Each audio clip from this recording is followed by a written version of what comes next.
Our world is full of the unexplainable. And if history is an open book, all of these amazing tales are right there on display, just waiting for us to explore.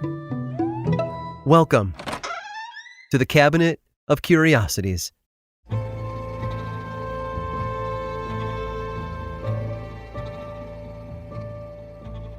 Fame is a strange creature. It is both elusive and lucrative, and some people seek it by any means necessary. Nowadays, there's no such thing as bad publicity if it means keeping your name in the news. But for Helen, fame came at a steep price. She was born in 1897 in central Scotland, and from a very young age, the people around Helen knew something was off about her. She often scared classmates with grim warnings of the future, and she convinced many of them that she could talk to the dead. As she got older, Helen's gifts garnered her much acclaim and popularity among her neighbors. She often held seances in her home where she would not only conjure spirits related to those in attendance, but she would also produce ectoplasm from her mouth as though the dead were speaking through her. On rare occasions, phantoms would appear behind her, including some Helen referred to as her spirit guide to the other side. This spirit guide was a child named Peggy who would float above the crowd, her spectral gown flowing overhead. Unfortunately, Helen and the spirit world shared a common enemy: flash photography. During one of her seances, while Helen was blindfolded, a photographer in attendance snapped some pictures of the so-called phantoms the host had managed to summon. They were moving around behind her, wearing long white robes and stiff cherubic faces. It was hard to see in the dark, but once illuminated by the photographer's flash, it became clear exactly what the famous medium had actually managed to call forth: masks on coat hangers, wrapped in long white nightgowns. Oh, and that ectoplasm, or spiritual energy that Helen would sometimes spit up, well, that was nothing more than cheesecloth and egg whites. But Helen wasn't about to give up that easily. She honestly believed she had a talent, and during November of 1941, she put that talent on full display. Helen and her husband had recently moved to Portsmouth, the home of the Royal Navy, and during one of her sessions, she managed to conjure a sailor from the battleship HMS Barham. The sailor told the audience he had been killed in battle and gone down with the ship. A miraculous feat for anyone present, except for one problem: nobody knew about that accident. Given her history, most people didn't put much faith in her powers. However, the Navy certainly did. As it turned out, a German sub really had sunk the HMS Barham months earlier and killed almost 900 of her crew. News of the sinking had been kept under wraps to fool the Nazis. The only people who knew were the relatives of the deceased, so there was no reason Helen would have known anything about what had transpired. Word about Helen's prediction spread, and a short while later, a Navy lieutenant attended a seance to get a look for himself at the wondrous Mrs. Duncan, and was shocked by what he found. She'd manifested an apparition of his late aunt, as well as his sister who had recently passed away. The lieutenant left angry and confused, and contacted a police officer soon after. And that's because he had no aunt, nor a sister. The jig was up, as they say, and Helen found herself in a lot of trouble. You see, certain laws on the books hadn't been updated with the times. Mediums were popular in 1940s England, but many had been exposed as con artists and were often charged under antiquated edicts, such as the Vagrancy Act of 1824, as well as various conspiracy and larceny laws. After all, they were swindling well-intentioned folks out of hard-earned money. Helen's case, however, proved difficult. She protested aggressively on behalf of her innocence. She didn't see herself as a liar or a cheat. In her mind, she was the real deal, providing a much-needed service and form of relief to mourning loved ones. So prosecutors found another way to get her.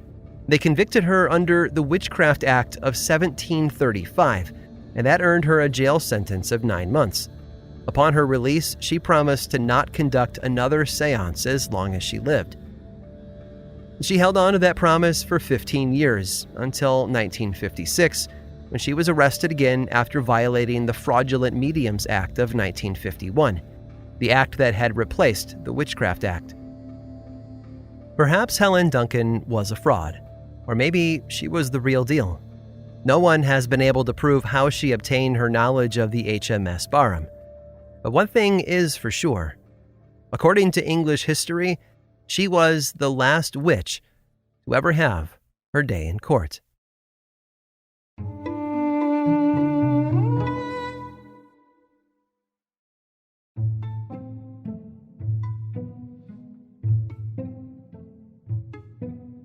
Like most of us, Annie had big plans for her life.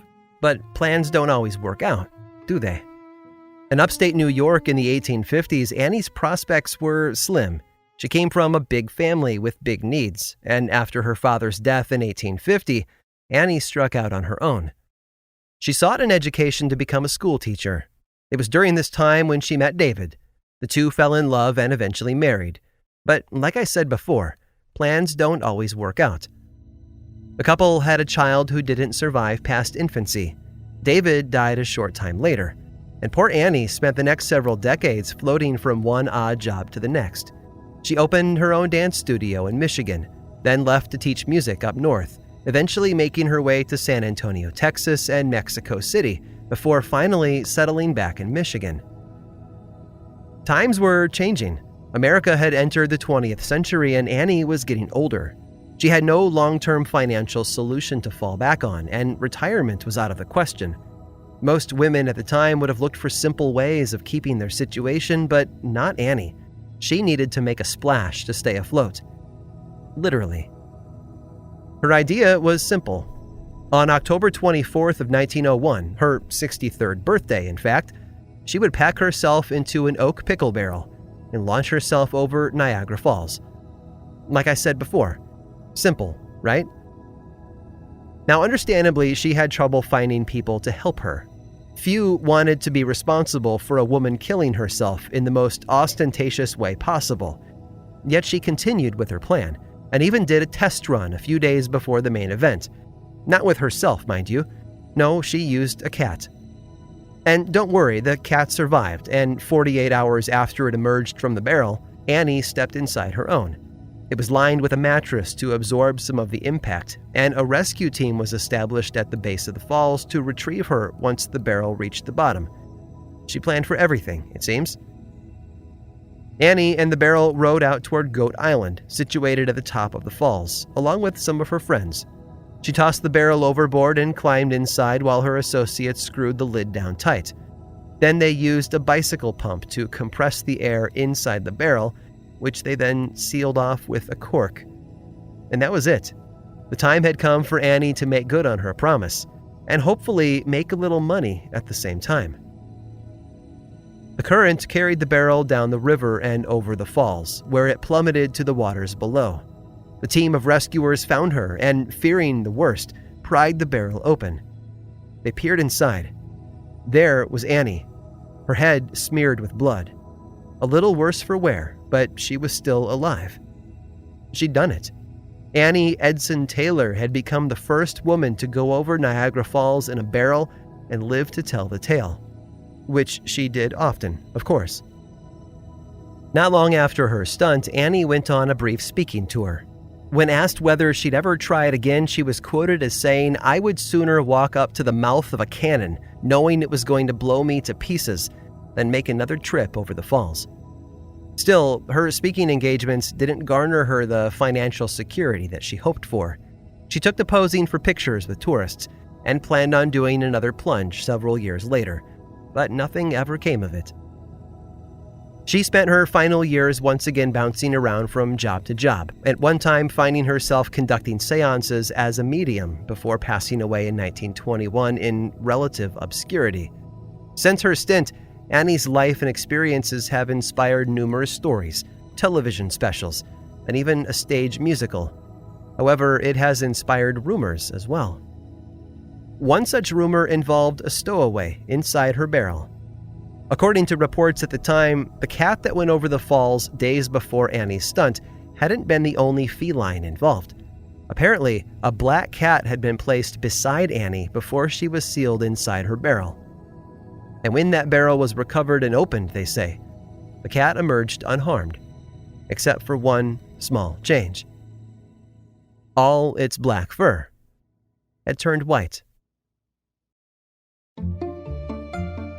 I hope you've enjoyed today's guided tour of the Cabinet of Curiosities. Subscribe for free on Apple Podcasts or learn more about the show by visiting curiositiespodcast.com.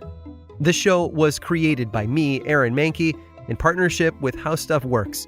I make another award-winning show called Lore, which is a podcast, book series, and television show, and you can learn all about it over at theworldoflore.com. And until next time, stay curious.